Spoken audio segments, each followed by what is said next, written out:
সর্বশ্রেষ্ঠ সত্য জ্ঞান স্বরূপ। এইরকম অনেক স্তুতি করলেন মার্কণ্ড ঋষি নরনারায়ণ ভগবানের।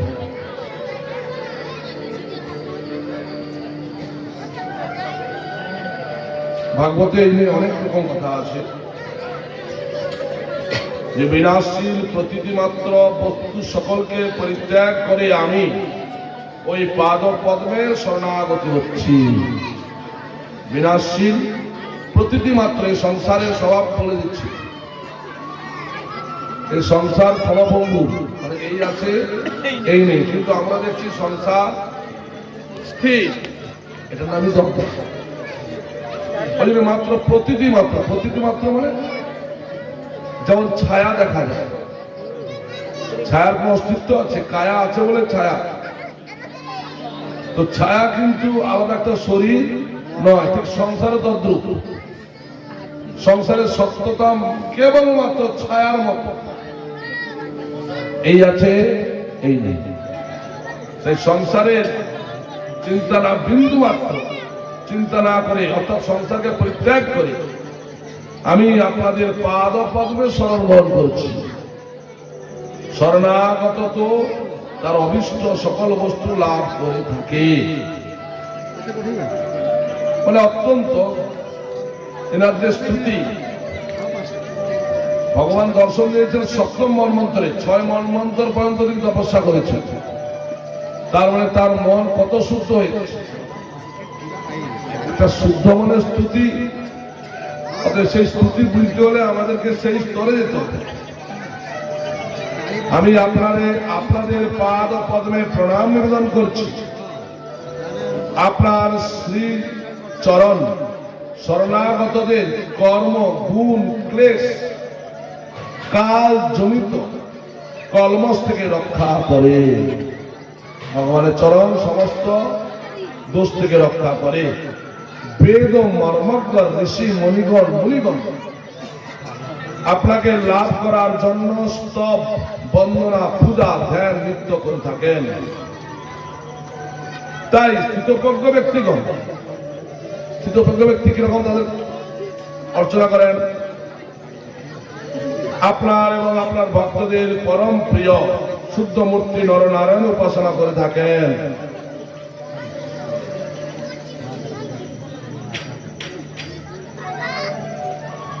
মার্কণ্ড ঋষির স্তুতিতে ভগবান সন্তুষ্ট হয়ে গেলেন। ভগবান বললেন যে তোমার কি ইচ্ছা?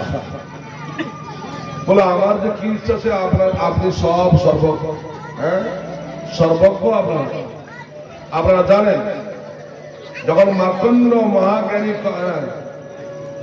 এইভাবে স্তুতি করলেন, তখন ভগবান নরনারায়ণ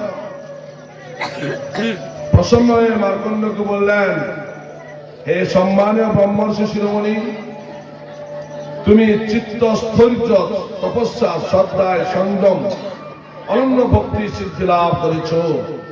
বলো তোমার অভিষ্ট বর কি? তুমি কি চাচ্ছ?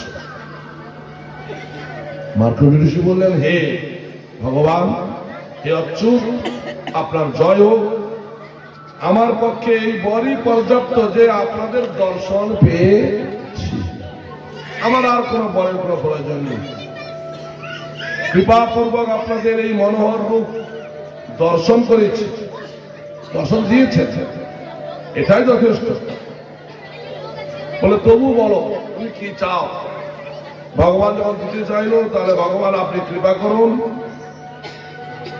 আমি আপনার মায়া দর্শন অভিলাষী। এ মায়া, মায়া দর্শন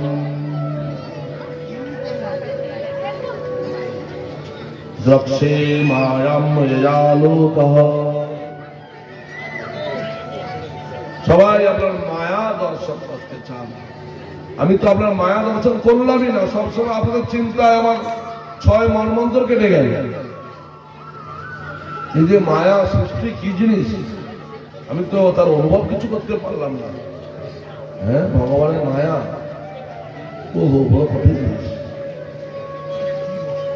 মানে কেবল প্রতিটি মাত্র, অর্থাৎ যা সত্য নয় তাকে সত্য করে দেখায়, যেটা আমার নয় আমার করে দেখা, ভাবার দেখা। শরীরটা আমার কি? আমার নয়। এখন সৎসঙ্গ বসে বলছেন আমার নয়, কিন্তু এখান থেকে উঠে গেলে তো হ্যাঁ, শরীরও আমার, এই ছেলে পেলে বউ বাচ্চা কাচ্চা ঘর বাড়ি সব আমার। তাহলে এই আমার বোধটা নষ্ট হবে কি করে? আমার আমার বলে কহিও না আর, নয়ন মুদিয়া দেখো সবই অন্ধকার।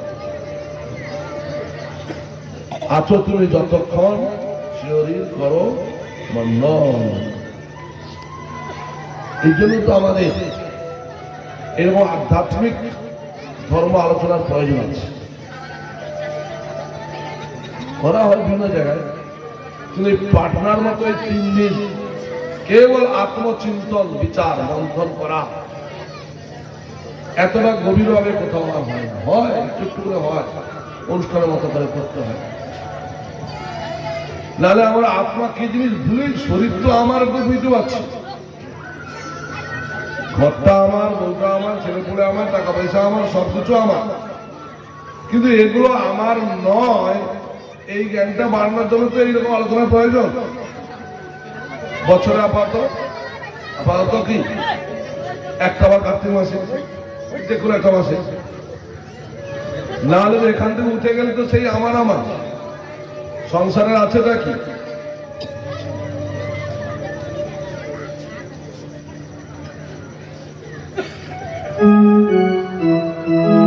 ভোলা মনটি আমার চরণে শরণ যেন প্রাণ, ভোলা মনটি আমার চরণে শরণ যেন প্রাণ।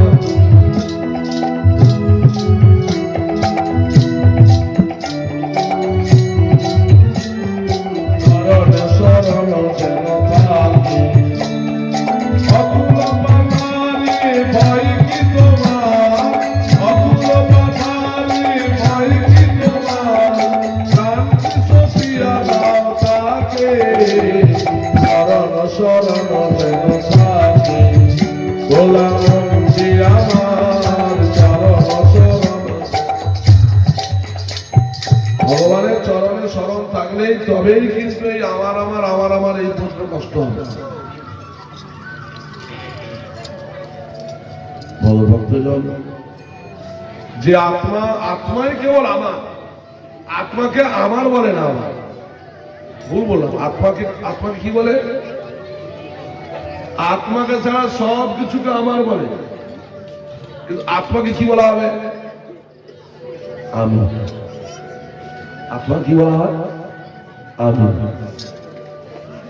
আত্মার আমি যদি, আমার যদি আলাদা হয় তাহলে সেখানে সম্বন্ধ হয়ে যাচ্ছে। তুমি আত্মা, আত্মা ছেড়ে যা কিছু দেখছি অনুভব করছি, আত্মা যখন অনুভবের বিষয় হয়ে যাবে, যতগুলো আমার বস্তু আছে সব কিছু মোহ কেটে যাবে। ভক্তজন, যাই হোক, মার্কণ্ড ঋষি ভগবানের মায়া দর্শন বিলাসী, এই মায়াতে বড় বড় লোকপাল রাজারা মুনি ঋষি দিক হারিয়ে ফেলে। এইভাবে মার্কণ্ড মুনি যখন নরনারায়ণের ইচ্ছা অনুসারে বর প্রার্থনা করলেন, তখন তারা হাসলেন। তাই হবে, ঠিক আছে তো হাসত। এই বলে মার্কণ্ড ঋষি তার যে আশ্রম, কোথায়? পুষ্পভদ্রা নদীর তটে তিনি বসে ধ্যানস্থ হয়ে আছেন। এমন সময় কি প্রাকৃতিক বিশাল দুর্যোগ, অর্থাৎ ভগবানের মায়ার কার্য শুরু হয়ে গেল। দুর্যোগ, প্রচন্ড ঝড় বৃষ্টি, বহুদিন ধরে চলতে, হঠাৎ প্রবল আঁধি শুরু। স্থলভাগ আর দেখা যাচ্ছে না, চতুর্দিকে জল আর জল, এবং বড় বড় মাছ ছোট মাছগুলোকে গিলে খাচ্ছে। মার্কণ্ড ঋষি দেখছেন একই মহাবিপদ। যেহেতু তিনি 6 মন্বন্তর ধরে তিনি সাধনা করে রেখেছেন, তার মন কিন্তু বিচলিত হচ্ছে না, তিনি দেখছেন এক, কিন্তু মনের মধ্যে কি স্থির বুদ্ধি হয়ে আছে। দেখা যাক কি হয়। ভগবান তো বলেছেন, তিনি আমাকে কৃপা করে রেখেছেন, তার মায়া দর্শন করছেন। চতুর্দিকে কেবল ভয়ের পরিবেশ। ভক্ত কখনো কিন্তু ভয়ে বিচলিত হয়ে যান না। এই যে আমরা সাধন করছি, দুঃখের দিনকে পার করার জন্য না সুখের দিনকে পার করার জন্য? হ্যাঁ, সুখের দিনকে পার করার জন্য কেউ ভগবানের নাম দান করছি না। না, সুখের দিনে বরং তো ভগবানকে ভুলে যাই। সুখের দিন এমনি কি করে পেরিয়ে যায় আমরা নিজেরাই বুঝতে পারি। বলিস এত তাড়াতাড়ি সুখ কেটে গেল, আর দুঃখের রাত্রি যেন শেষ হয় না। বিপদ দুর্যোগ আসবে এ নিশ্চিত মনুষ্য জীবন। ভগবত যখন রোগ ব্যাধি জরাগ্রস্ত, তিনি ভগবান গৌতম বুদ্ধ জরা ব্যাধি বার্ধক্য মৃত্যু দেখে তিনি তো সংসার ছেড়ে সাধু হয়ে গেলেন।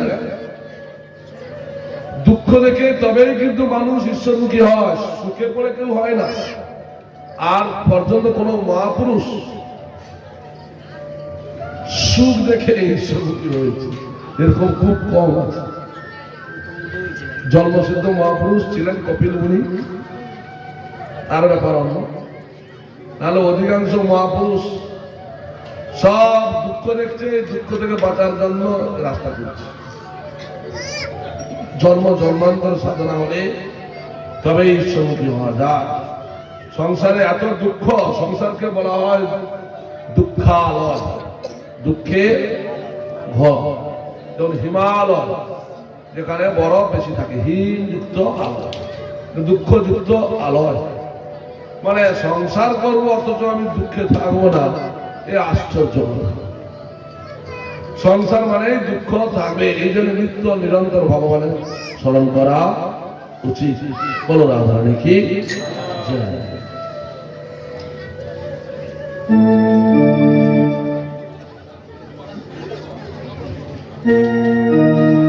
राधे गोविंदा मन भजले हरि का प्यारा नाम है। राधे गोविंदा मन भजले हरि का प्यारा नाम है। राधे गोविंदा मन भजले हरि का तुम्हारा हरि का प्यारा नाम है।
आराधन कर राधे राधे गाना बाजे आए हो आए श्री राधे गोविंदा राधे हरि का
মার্কণ্ড ঋষি ভগবানের মায়ার প্রপঞ্চে পড়ে গিয়েছেন। যে দৃশ্যমান জগৎ এতক্ষণ দেখছিলেন, প্রবল জলের প্রভাবে চতুর্দিকে কেবল জলই জল, কোনো কিছুই আর দেখা যাচ্ছে না। বড় বড় ঢেউ তরঙ্গ আমাদের জীবনে এরকম ঘটে যায়, এমন বিপদে পড়ে যায়, এমন তরঙ্গ যে কি করব কোনো দিক পাচ্ছি না। আর দুঃখের কথা যাকেই বলবো সে তার দুঃখ শুনিয়ে দেয়। এই সংসারে কার কাছে দুঃখের কথা বললে দুঃখ কাটবে, সে দয়াল গুরু কেউ নেই, কেবল ভগবানকে স্মরণ ছাড়া। ভগবান সকলের আপন একমাত্র। ভগবানের নাম গান আছে বলে তাই একটু আমরা শান্তিতে আছি, নাহলে যা স্থিতি, সমাজের যা স্থিতি, দেশের যা স্থিতি, বাংলার যা স্থিতি, যদি সেদিকে যদি মাথা থাকতো আমরা এরকম ভগবানের নাম গান করতে পারতাম না। আর সমাজকে শুধরানো জীবনে তুমি করতেও পারবে না। তুমি ভাবছো সবকিছু এই চুরি চামারি সব বন্ধ করে দিবে, হাত না কেউ পারবে না। এ সব যুগে দুর্যোধন আছে, থাকবে। এ ভগবানের সৃষ্টি, বিভিন্ন চরিত্র এখানে থাকবে। ভক্ত কখনো ওদিকে তাকিয়েও তাকায় না। কি করে জীবনে তুমি আনন্দ থাকতে পারবে না, সবসময় টেনশন। যার দোষ দেবে সে তোমার ঘুরে দোষ দেবে। অতএব কেবল ভগবানের স্মরণে থাকাটাই শ্রেয় বলে আমরা মনে করি। যেমন মার্কণ্ড ঋষি আজকে ক্ষুধা তৃষ্ণায় কাতর হয়ে পড়েছিলেন। কোথাও বিশাল কুমির, আবার কোথাও তিমি, বড় বড় মাছ আক্রমণ করছে। এদিকে বায়ুর প্রবল ঝঞ্ঝাট, অন্যদিকে বিশাল তরঙ্গের প্রহার তাকে আঘাত করছে। কি করবে সে খুঁজে পাচ্ছে না। ভগবানের কাছে মায়া চেয়েই মরে গেছে। কখনো বিশাল আবর্তন, জলের ঘূর্ণিপাক, ঘোর জলের যে খেলা, ঘরে পড়ে গেলে বাস শেষ, তরঙ্গ আঘাত। গীতাতে মঙ্গলাচরণ বলা হয়েছে ওই বড় বড় ঘূর্ণি রূপ দুর্যোধন,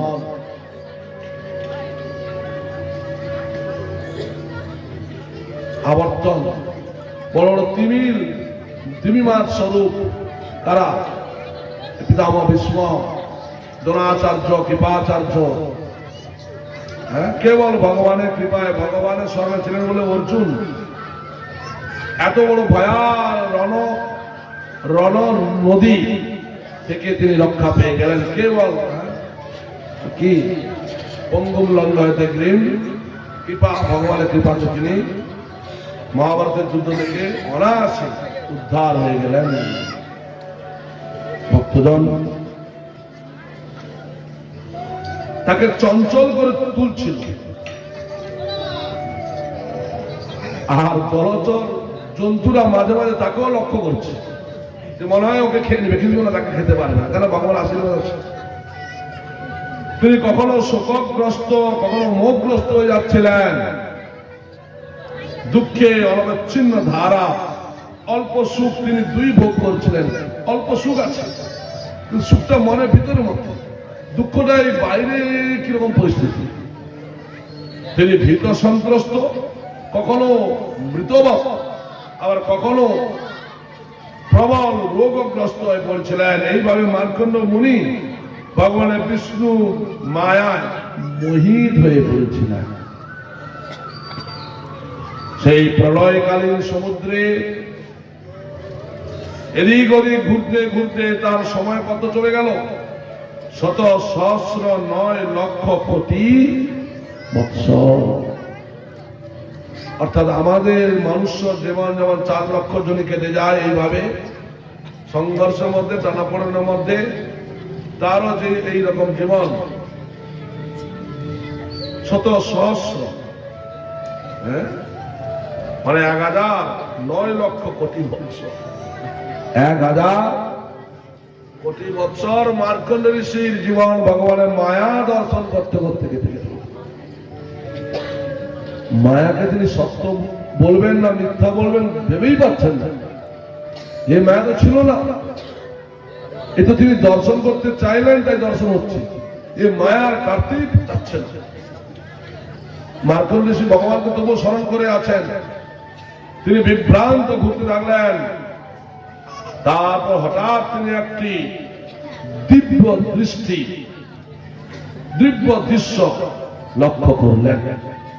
মার্কণ্ডেয় ঋষি কি তিনি বিস্মিত হলেন। এত জলের মধ্যে একটা বটবৃক্ষ, ঈশান কোণে একটি ডাল, সেই ডালের পাতাতে একটা বাচ্চা শিশু, একটা অপূর্ব সুন্দর শিশু, তিনি কি শুয়ে আছেন। বটস্য পত্রস্য পুটিশ্বয়া বাল মুকুন্দ মনসা স্মরামি। ভগবান কৃষ্ণ শৈশব রূপ এত তরঙ্গের মধ্যে, এক বট পাতার মধ্যে, পাতাটাও ভাসছে, আর ওই পাতার মধ্যে এক অপূর্ব সুন্দর শিশু সাহিত্য। শিশুর অঙ্গের আলোক ছটায় ওই স্থান আলোকিত, চতুর্দিক অন্ধকার। কেবল ওই শিশুটি যেখানে ছিলেন সেখানে কেবল আলোকের ছটা, সেই অন্ধকার স্থানে প্রবেশ করতে পারছিল না। শিশুর মরকত মণি মেঘবর্ণ মুখমণ্ডল দর্শনে বোধ হচ্ছিল যেন যেখানে সমস্ত সৌন্দর্য কেন্দ্রীভূত হয়েছে। বক্ষস্থল সুপ্রশস্ত, বড় সুন্দর দর্শন, মনোহর ভূবিলাস শিশুর সৌন্দর্য বর্ধন করছিল। ঘন কৃষ্ণ আকুঞ্চিত কেশদাম, বাঁকা বাঁকা চুল, খুব কালো কালো চুল, তার কপালের মধ্যে ছড়িয়ে পড়ছে, যা শ্বাস প্রশ্বাসের ফলে কপালের চুলটা পড়েছে, নাকের শ্বাস প্রশ্বাস নিচ্ছে শিশুটা, তার চুলগুলো উঠছে আর পড়ছে। বড় সুন্দর দর্শন। কর্ণে কুণ্ডল, কানে ঠোঁটগুলো রক্তের মতো লাল, আর হ্যাঁ মুখের মধ্যে বড় কি মুচকি হাসি মাধুর্য মণ্ডিত করে তুলছিল। এমন দুর্যোগের মধ্যে এরকম একটা শিশু যিনি নিশ্চিন্ত হয়ে হাসি মুখে খেলা করছেন, শুধু তাই নয়, তিনি তার দুটো হাত দিয়ে একটা পাকে ধরে, একটা পায়ের আঙুল ধরে কি করছেন মুখের মধ্যে, বাচ্চারা খেলে আর কি পা টেনে এখন এখানে বিচার তো গুরু খুঁজবো কোথা, গুরু কোথায় আছে? তিনি গুরু। গুরু কাকে বলা হয়? যার মুখের মধ্যে মৃত হাস্য সবসময় থাকবে, তার মোহ থাকবে না, মায়া থাকবে না। জগৎগুরু চিনতে গেলে, জগৎগুরু চিনতে গেলে মানুষ গুরু ধরতে হয়। গুরু চেনা সহজ নয় রে, গুরু চেনা সহজ নয়, গুরু চেনা সহজ নয় রে, গুরু চেনা সহজ নয়।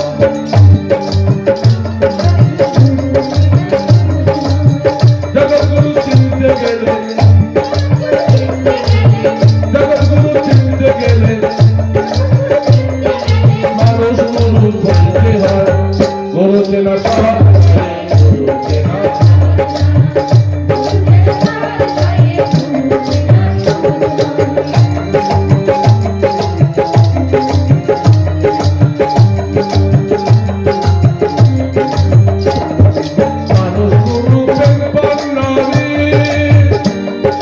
জগৎগুরু চলে ফেরে মানুষ গুরু, জগৎগুরু চলতে গেলে যাইলে দূরে, গুরু কাছে হয়। গুরু চেনা সহজ,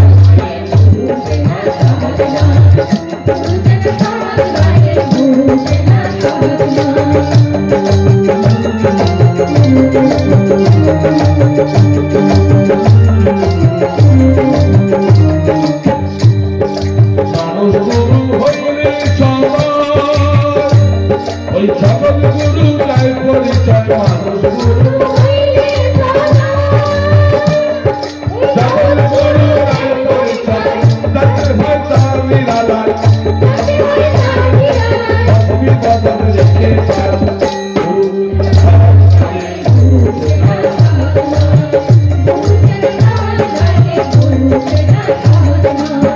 জগৎগুরু চিনতে গেলে, জগৎগুরু চিনতে গেলে মানুষ গুরু বলতে হয়। গুরু চেনা সহজ,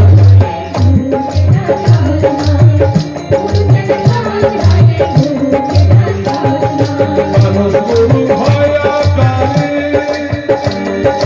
জগৎগুরু নিরাকারে। মানুষ গুরু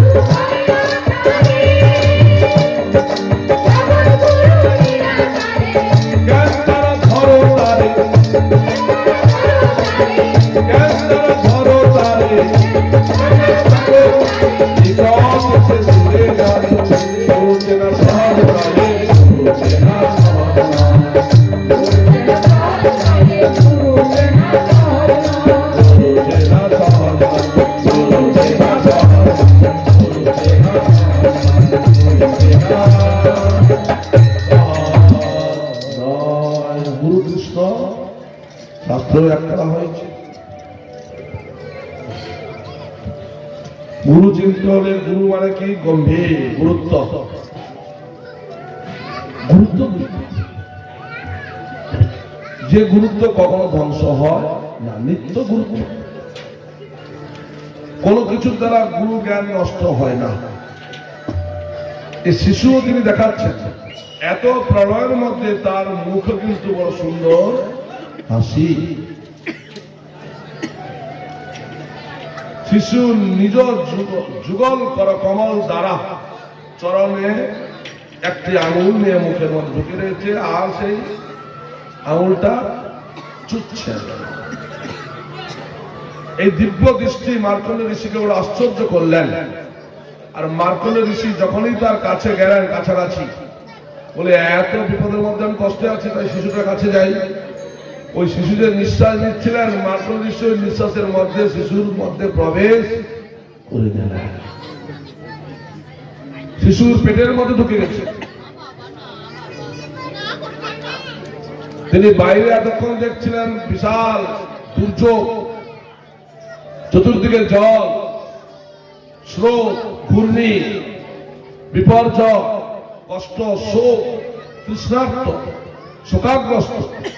ভিতরে দেখে এসব কিছুই নেই শিশুটির ভিতরে। সেখানে বড় সুন্দর পৃথিবী, যেমন সুন্দর হাসি খুশি আকাশ বাতাস, যেমন তিনি পূর্বে দেখছিলেন পৃথিবীকে, শান্ত পৃথিবী। অশান্ত পৃথিবী ভগবানের পেটের মধ্যে নেই। অর্থাৎ ভক্ত যখন ভগবানের শরণে চলে যান, তখন আর অশান্ত পৃথিবীকে তারা বুঝতেই পারে না। সেখানে তিনি কিছুকাল থাকার পর আবার শিশুর প্রশ্বাস নিঃশ্বাসের সঙ্গে তিনি বেরিয়ে এলেন। মার্কণ্ড ঋষি প্রশ্বাস মানে প্রবেশ, নিঃশ্বাস মানে নিঃশ্বাসের সঙ্গে তিনি বেরিয়ে চলে এলেন। বেরিয়ে এসে দেখেন কি আবার সেই প্রলয়, বাইরে আবার সেই প্রলয় চলছে। তখন বড় আশ্চর্য। কিন্তু আবার তিনি দেখলেন সেই শিশুটি তখনও শুয়ে আছে, সেই বটস্ব পত্রস্ব ফুটে শুয়ে আনন্দ, ছোট্ট শিশু সেই বটপাতায় শুয়ে আছে। আবার তিনি কাছে গেলেন, তিনি অন্তর্ধান হয়ে শিশুটির অন্তর্ধান, শিশুটির অন্তর্ধান হওয়ার সঙ্গে সঙ্গে যে প্রলয় পৃথিবী ছিল, মায়া পৃথিবী, সেও অন্তর্ধান হল। এই যে প্রলয়, শুধু মার্কণ্ড ঋষি দেখলেন, ওই প্রলয় কিন্তু অন্য কেউ আর দর্শন করেনি। সে চেয়েছিল দর্শন করতে। পৃথিবী যেমন শান্ত ছিল, সেই শান্তই ছিল। যাকে ভগবান যা দেখাবে সেই দেখবে, অন্য কেউ দেখতে পাবে না। কেন? যে যেমন সাধনা করছেন সেই সাধনা অনুসারে তার দৃষ্টিও সেইভাবে তৈরি হচ্ছে। আপনার দৃষ্টির মতো আমার দৃষ্টি হবে না, আমার দৃষ্টির মতো আপনার দৃষ্টি হবে না। যার যেমন দৃষ্টি ওইসার সৃষ্টি। যিনি যেভাবে দেখতে চান সেভাবেই ভগবান তাকে দর্শন দেন। যাই হোক, মার্কণ্ড ঋষি ভগবানের এই মায়াকে দর্শন করে তিনি আশ্চর্য হলেন। মায়ায় যা কিছু হওয়া সম্ভব, অবাস্তবকে বাস্তব করে দেয়, এই হচ্ছে মায়ার স্বরূপ। মায়া মানে যা নয় তাকেই সত্য করে দেখানো মায়ার কাজ। তিনি এবার ভগবানের শরণের চিন্তায় ধ্যানমগ্ন হলেন। এই ধ্যানমগ্নতে তিনি বসে আছেন। এদিকে শঙ্কর ভগবান, পার্বতী মা বৃষভের পিঠে চেপে সেই রাত্রে যাচ্ছেন। আর মার্কণ্ড ঋষির তপস্যা তিনি দর্শন করছেন। তিনি পার্বতী মাকে বলছেন, সাধু দর্শন করা আমাদের অত্যন্ত কর্তব্য। যদিও উনার কোনো প্রয়োজন নেই আমাদের দর্শন করা, মার্কণ্ড ঋষি, কিন্তু আমাদের, আমরা গৃহস্থ মানুষকে শঙ্কর ভগবান বলছেন, আমাদের দর্শন করা কর্তব্য। ধ্যান অবস্থায় মার্কণ্ড মুনিকে প্রত্যক্ষ করে ভগবতীর হৃদয়ে বাৎসল্য স্নেহ উদ্বেগ হয়ে উঠল পার্বতী মায়ের। তিনি শঙ্করকে বললেন, এই শিশুকে আমাদের দর্শন করা উচিত। শঙ্কর বললেন, হে দেবী, ঠিক কথাই বলেছ। এই ব্রহ্মর্ষি লোকপাল, পরলোক, কোনো কিছুই এ চায় না, রাজা রাজা কিছু হতে চায় না, এর কোনো বাসনাই নেই। এর চিত্ত অত্যন্ত শান্ত, এমনকি তার মনে কখনো মোক্ষ আকাঙ্ক্ষাও জাগে না।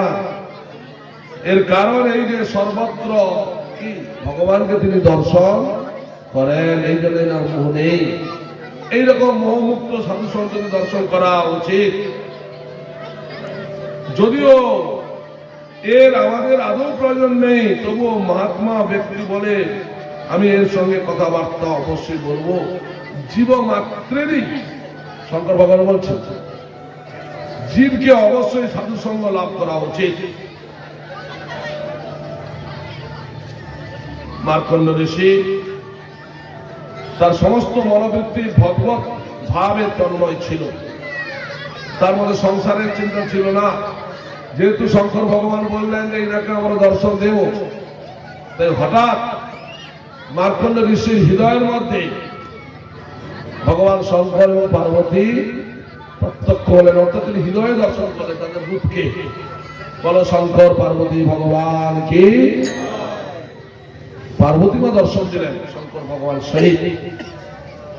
তিনি ভাবলেন যে আমি ধ্যান করছিলাম নিরাকার ব্রহ্ম, আত্মা পরমাত্মা, কোন আকার ছিল না, হঠাৎ করে শঙ্করের রূপ এসে গেল কি করে আমার হৃদয়ের মধ্যে। তিনি আশ্চর্য হলেন। এই যে সে তাকিয়ে দেখলেন সেই রূপ সামনেও আছে। আরে যাকে আমি হৃদয়ের মধ্যে দেখলাম তাকে বাইরেও দেখছি। যাই হোক, মার্কণ্ড ঋষি তাদেরকে দর্শন করে প্রণাম করলেন, স্তুতি করলেন। আর মার্কণ্ড ঋষি না চাইলেও তারা বলল, বলুন মুনি আপনার কি বর প্রার্থনা। শঙ্কর বলছেন যে আমাদের দর্শন কখনো কি বিফল হয় না। আমি বিষ্ণু ব্রহ্মা, আমরা তিনজন বরদানকারী, তাই তোমার ইচ্ছা অনুসারে আমাদের কাছে বর চেয়ে নাও।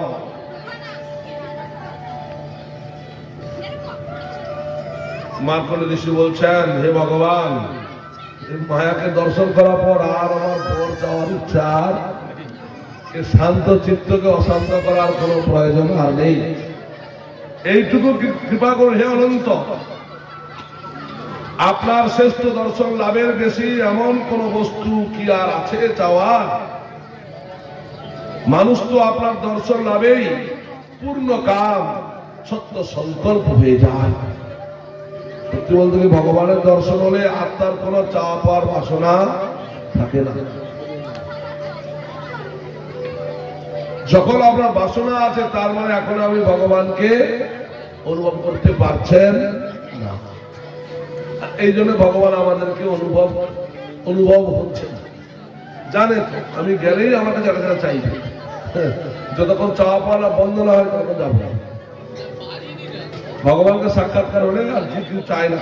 যাই হোক, যখন আপনারা আমাকে বর দিতে চাচ্ছেন, তাহলে এইটুকু বর দেন, আপনার প্রতি ভক্তি অবিচল চিরস্থায়ী নিত্য যেন যুক্ত হয়। অর্থাৎ অবিচল ভক্তি যেন আপনার প্রতি থাকে। মায়ার দর্শন করতে আমি আর অবিচল ভক্তি মানে সব সময় নিরন্তর একই রকম আমাদের যেন ভক্তি থাকে। বলো রাধারানী কি জয়। হ্যাঁ, লাফান করছি।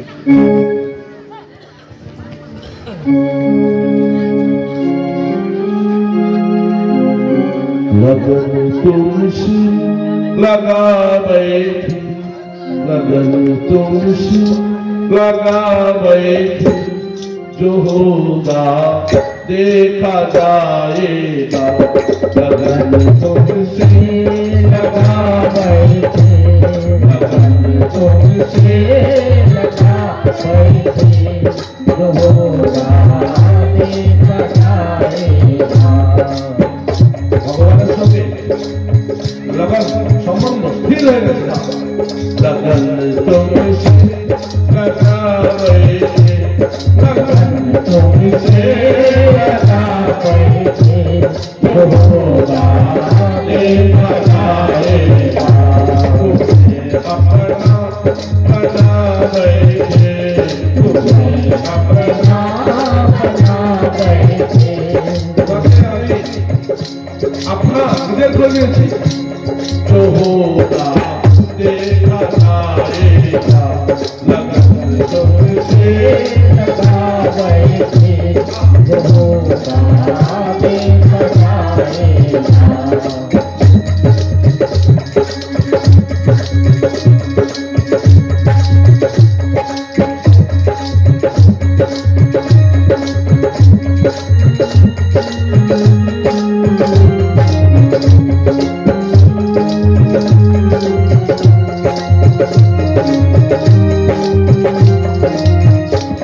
कभी दुनिया से डरते थे, ये छुप छुप याद करते थे, कभी दुनिया से डरते थे, ये छुप छुप याद करते थे, ये छुप छुप याद करते थे, बलना उठा गए थे, बलना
लगन तुमसे हो गया, जो होगा देखा जाएगा। ভগবানের সঙ্গে যা স্থির সম্পর্ক হয়ে গেছে, সম্পর্ক দুই রকম, একটা সংসারের সঙ্গে সম্পর্ক আর একটা ভগবানের সঙ্গে সম্বন্ধ। ভগবানকে দেখা যাচ্ছে না, তবু তাকে সম্বন্ধ করতে হচ্ছে। আর দেখা গেলে কোনো সম্বন্ধ করা যায়, অদেখা বস্তুর সঙ্গে সম্বন্ধ কি করে করবো? অদেখা বস্তু যেমন ভাবে অন্তর্মুখী স্রোত মুনি ঋষিরা তৈরি করে দিয়ে গেছেন। এই অন্তর্মুখী যাত্রা, এই বহির্মুখী যাত্রা নয়। সম্বন্ধ দুই প্রকার, যেটা বাইরের সম্বন্ধ সেটাকে বলা হচ্ছে অনিত্য সম্বন্ধ, যেটা ভিতরের সম্বন্ধ সেটাকে বলা হয় নিত্য সম্বন্ধ। এমনিতে দেখা যায় মনের টান যার সঙ্গে বেশি হয় চিরকাল থেকে, তো যেখানে চাপ আর যেখানে সম্বন্ধ হয়, চাপ একটু কম বেশি হয়ে গেলে সে চাপ আর বেশিক্ষণ, সে সম্বন্ধ বেশিক্ষণ থাকে না। ভগভক্ত জন মার্কণ্ড ঋষির দীর্ঘ তপস্যার ফল আজকে তিনি পূর্ণ হয়ে গেলেন। তারা চাপা কিছু থাকলো না। তিনি চিরজীবী অর্থাৎ অমরত্ব প্রাপ্ত করলেন। তারা জন্মই হয় না। যতক্ষণ আমাদের বাসনা থাকবে ততক্ষণ বারবার এই সংসারে আসা যাওয়া হবে। আর অনিত্য সম্বন্ধের সঙ্গে বেশি নিত্যতা হওয়ার জন্য আমাদের কপালে দুঃখ এসে যাচ্ছে। রাধারানীর কাছে প্রার্থনা করবো, ভগবানের প্রার্থনা করবো, তার সঙ্গে যেন আমরা নিত্য সম্বন্ধ করতে পারি। মার্কণ্ড ঋষির কে নিয়ে শ্রীমদ্ ভাগবত মহাপুরাণের দ্বাদশ অধ্যায়ে প্রায় 3টি অধ্যায় এইভাবে বর্ণনা করা হয়েছে। এবার আসুন পরীক্ষিত মহারাজ। আজকে ঝাপু এসছে, আজকে অন্য আলোচনা হচ্ছে। ঝাপু বলে বাবা খালি শুধু পরীক্ষিত মহারাজ আর শুধু, আরে কোন দিন কিরকম আলোচনা হবে তোমাকে তো স্থির বুদ্ধি রাখতে হবে। পরীক্ষিত মহারাজ তিনি শাপগ্রস্ত হয়েছিলেন, অন্তিম উপদেশ দিচ্ছেন। যেমন আজকে আমাদের এখানে 3 দিনের, আজকে অন্তিম দিন, সমাপ্তির দিন। অন্তিম উপদেশ কে সুখদেব মুনি করছেন। এইরকম মার্কণ্ড ঋষির জীবনী শুনিয়ে ভরত মহারাজ, ধ্রুব, পিতু মহারাজ, প্রহ্লাদ মুনিষীদের কথা শুনিয়ে তার মন একদম স্থির করে দিয়েছেন। কে? সুখদেব মুনি। হে রাজন, এখন তুমি মৃত্যুর এই অবিবেচনা প্রসূত ধারণা ত্যাগ করো। তুমি যে বলছো তুমি মারা যাবে, এ তো অবিবেচনা প্রসূত অজ্ঞান কথা। একে তুমি ত্যাগ করো।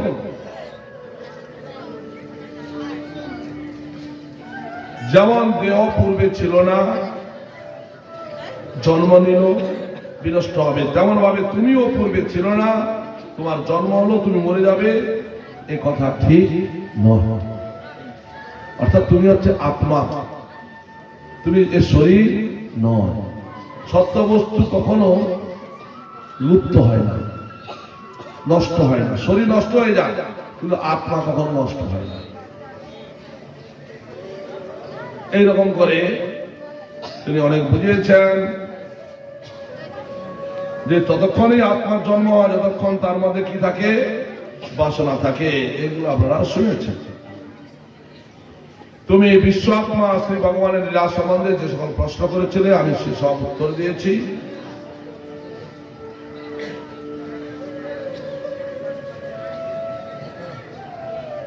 পরীক্ষিত মহারাজ বলছেন, আপনি মূর্তিবান কারণ স্বরূপ, মানে সুখদেব মুনিকে বলছেন, আপনি কৃপা করে অনাদি অনন্ত এগ্র সত্য শ্রী ভগবান শ্রীহরির স্বরূপ লীলা সমগ্র বর্ণনা করেছেন। আপনার কৃপায় এখন আমি অনুগৃহীত এবং কৃতকৃত্য হয়ে গেছি। কৃতকৃত্য মানে আমার আর কোনো ভয় নেই, আমি একদম শান্ত হয়ে গেছি।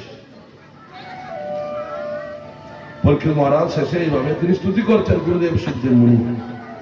সংসারবদ্ধ প্রাণীকুল নিজ স্বার্থ পরমার্থ জ্ঞান জানে না। তারা ভিন্ন ভিন্ন দুঃখ দাবানলে প্রতিনিয়ত দগ্ধ হচ্ছে। তাদের উপর ভগবত অনুগ্রহ যুক্ত মহাত্মাদের অনুগ্রহ হওয়া কোন বিচ্ছিন্ন ঘটনা বা আশ্চর্যের কথা নয়। আমিও আমার সঙ্গে অনেকে আপনার মুখনিসৃত এই শ্রীমদ্ ভাগবত শ্রবণ করলাম, করে আমরা ধন্য হয়েছি। এই পুরাণে যে প্রতিপাদ্য বিষয় শ্রীহরি, সেই স্বরূপ লীলা কথার বর্ণনা আছে, যা পরম তত্ত্বজ্ঞ ব্যক্তিগণ কীর্তন করে থাকেন, নৃত্য করে থাকেন।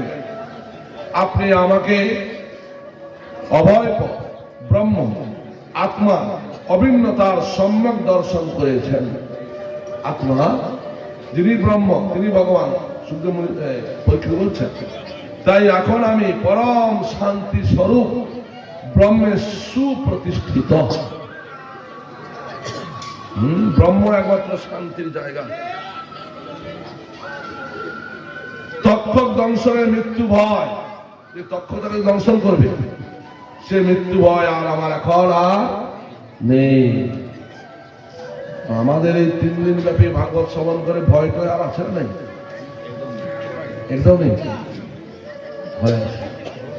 পরীক্ষিত মহারাজ আবার শ্রবণ করছেন, বলেন আমার আর মৃত্যুকে ভয় নেই। হে ব্রাহ্মণ, আমি আপনার কাছে অনুমতি নিয়ে সংযত অর্থাৎ মৌন হয়ে যাচ্ছি। মৌন হয়ে আমার সমস্ত কামনা সব বিরহিত হয়ে চিত্তকে ইন্দ্রাতীত কামনাকে আমি সব ছেড়ে দিচ্ছি। রাতটা আমি বাঁচবই না, 7 দিন আমার আয়ু আছে, আমি আর বাসনা নিয়ে কি করব? কামনা বিরহিত চিত্তকে ইন্দ্রাতীত পরমাত্মার স্বরূপে লীন করে প্রাণ ত্যাগ করতে প্রস্তুত আপনি কৃপা করে অনুমতি দেন। আপনার উচ্ছিষ্ট উপদিষ্ট জ্ঞান বিজ্ঞানে প্রতিষ্ঠিত হয়ে আমার অজ্ঞান চিরতরের জন্য অপসৃত হয়েছে, অজ্ঞান নষ্ট হয়েছে। আপনি আমাকে শ্রী ভগবানের পরম কল্যাণময় স্বরূপের সন্ধান দিয়েছেন। এইভাবে সুখদেবের স্তুতি করে তারপর অতি প্রীতি সহকারে সুখদেব মুনির তিনি পূজা করলেন। কে? পরীক্ষিত মহারাজ সুখদেব রাজার কাছে বিদায় নিয়ে সমাগত সাধু সন্ত মহাপুরুষ যারা আছেন ভিক্ষুদের সঙ্গে নিয়ে সেই স্থান পরিত্যাগ করলেন। কে? সুখদেব মুনি চলে গেলেন। আর পরীক্ষিত তিনি একদম স্থির হয়ে বসে আছেন। আর সেদিকে তক্ষক, বিষধর তক্ষক, তিনি বেশধারী, অর্থাৎ তিনি যে কোনো রূপ ধরতে পারেন। তিনি ব্রাহ্মণ রূপে এসছেন। আর সেই সময় আরেক ব্রাহ্মণ এসছেন, কশ্যপ ব্রাহ্মণ। তিনি সর্পবিষ কিন্তু কি করতে পারেন? নষ্ট করতে পারেন। তক্ষক তাকে অনেক সম্পদ দিয়ে ফিরিয়ে দিলেন। আর ব্রাহ্মণের ছদ্মবেশে পরীক্ষিতের কাছে এসে তক্ষক পরীক্ষিত মহারাজকে কি করলেন? দংশন করলেন। তিনি পূর্বেই দংশনের পূর্বে তো আত্মস্থ হয়েই ছিলেন, জীবাত্মা পরমাত্মাতে লাগিয়ে দিয়েছিলেন। এই জন্য তার কোনো মৃত্যু ভয় আর ছিল না। এই জন্য রাজর্ষি পরীক্ষিত তক্ষক দংশনের পূর্বেই ব্রহ্মে লীন হয়েছিলেন। এখন তক্ষকের বিষাগ্নিতে দগ্ধ হয়ে তার শরীরটা পুড়ে ছাই হয়ে গেল। আত্মা না, শরীর তার ব্রহ্মজ্ঞানে স্থির হয়েছিল। তক্ষকের বিষের আগুনে শরীর পুড়ে ছাই হয়ে গেল। যাই হোক, পৃথিবীতে আকাশে বাতাসে দিকে দিকে প্রবল হাহাকার উঠল। দেব অসুর মানব সকলেই বিস্মিত পরীক্ষিতের এই পরম গতি লক্ষ্য করে। দেবতারা দুন্দুবি বাজাতে লাগলো, অপ্সরারা নৃত্য করতে লাগলো, স্বর্গ থেকে পুষ্প বৃষ্টি হতে থাকলো। তক্ষক দংশনে পরীক্ষিতের মৃত্যু হয়েছে এই দেখে জন্মেঞ্জয় পরীক্ষিতের ছেলে সে সর্প নিধন যজ্ঞ শুরু করলেন। ব্রাহ্মণ দেখে সমস্ত সর্প মারা যাচ্ছে অন্যান্য, কিন্তু তক্ষক আর আসছে না। তক্ষক ইন্দ্রের শরণে চলে গেছে। দেবতা ইন্দ্র তাকে রক্ষা করছে। ব্রাহ্মণকে বলছেন, জন্মেঞ্জয় কি হলো, তক্ষক আসছে না কেন? ব্রাহ্মণরা ধ্যানস্থ হয়ে দেখলেন যে তক্ষককে কে রক্ষা করছেন? দেবরাজ ইন্দ্র। বল তাহলে ইন্দ্র সহিত তক্ষককে আপনি অগ্নিতে আহুতি ডাকুন। এইরকম যখন অবস্থা হয়েছে তখন দেবগুরু বৃহস্পতি জন্মেঞ্জয়কে বুঝালেন, দেখো তোমার পিতা তো চলে গেছে, আত্মাকে পাওয়া যাবে না। প্রত্যেক জীব যার কর্মফল ভোগ করছে, এখানে কারুর হাত নেই। নিরপরাধ এত সর্পকে তুমি নিধন করলে, তুমি কেন তোমার পাপ বাড়াচ্ছ? অতএব জীব মাত্রই তার কর্মফলের দ্বারা তারা ভোগ করে, আর তুমি এইসব কর্ম করো না। তাই বৃহস্পতির উপদেশে তিনি তক্ষক নিধনকে বন্ধ করলেন। আর তিনি সিংহাসনে বসলেন। পিতার সিংহাসনে বসে রাজা প্রজাদেরকে সন্তান স্বরূপ তার পিতার মতো আদর দিলেন আর ভগবানের নাম নিয়ে থাকলেন। বাকি জীবন তিনি ভগবানের সামনে থেকে জীবন কাটালেন। বলো রাধা কি জয়।